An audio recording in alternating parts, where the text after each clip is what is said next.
Okay, so now we've got the 80 to 200 millimeter lens on the camera. So this is a 80 to 200 2.8. This is the older AFS version from Nikon. So um, love this lens. It's been through a lot. I got it in my early in my career for really good price, and it was in practically brand new condition. So I've used this thing for about 15 years, and it's one of my go-tos. So it's getting ready to be replaced. I'm not quite sure yet what I'm going to replace it with, but it's been a solid workhorse. So same exact setup. I have not moved the cameras at all. I did have to back our camera here off just a little bit because it was a little too close. The lens can only focus down to about 6 feet, so I needed to back off, and we're kind of bumping right up into that. For this image, I decided to go ahead and focus on the middle camera here, the Hasselblad, right there. So if we zoom in here, we can see that we're nice and tack sharp. We can tweak our focus just a little bit. There we go. And notice that just touching that camera, how much shake there is in there. So when you're using a telephoto lens, you really got to use those fast shutter speeds or have the camera locked down on sticks, because any little bump and jiggle will be magnified with that telephoto lens. Okay, we're looking at 2.8 right now, so you can see that everything is very out of focus in the front and the back, and even just the position of that camera, I almost want to swing it in a little bit, but I don't want to move anything there. So let's take a photo here. Turn off live view, click that on, 15th of a second, sounds right. And still in manual mode. Notice the exposure changed just a little bit there from the light meter.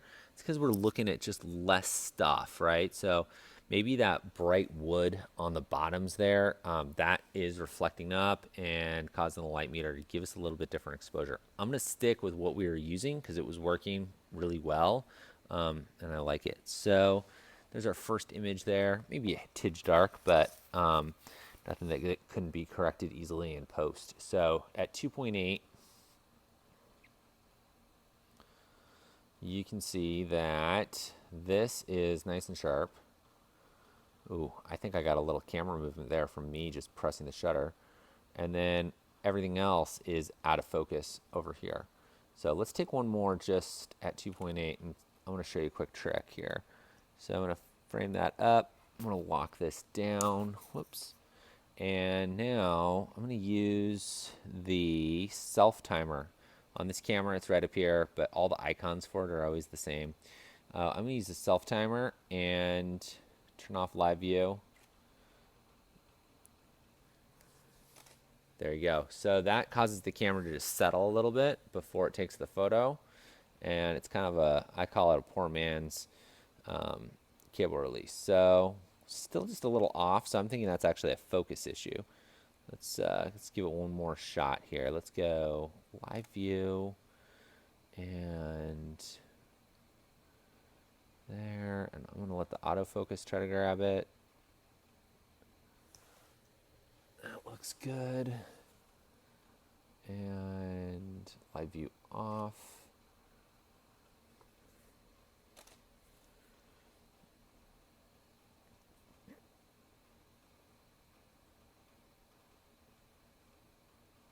And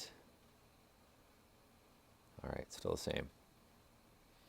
All right, so let's go ahead now and stop our camera down from 2.8. Let's go to let's just go to 5.6. We'll just jump up. We're going to 5.6, and we're letting less light into the camera now, so we have to have more time. So double 15th, that's going to be about an eighth, and then eighth is going to be a quarter. Our light meter's in the same spot.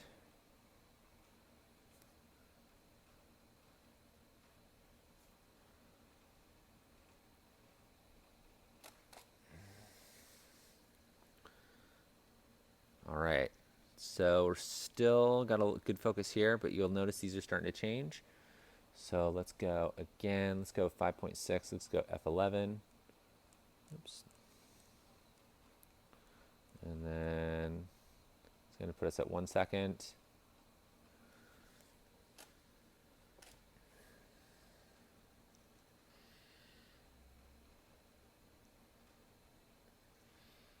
see our depth of field's changing. It's increasing. And let's just do one more at f22, which is going to be a 2-stop change. So it's going to be a 4-second exposure.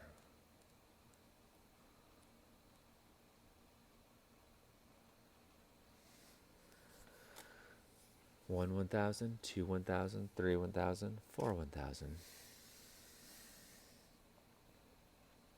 And you can see we've got more depth of field now in those photos. So with the long lens like this, we're getting really nice compression in our frame. And that compression is just bringing everything really close together. And so this is f22. Oops. f11, 5.6, and 2.8.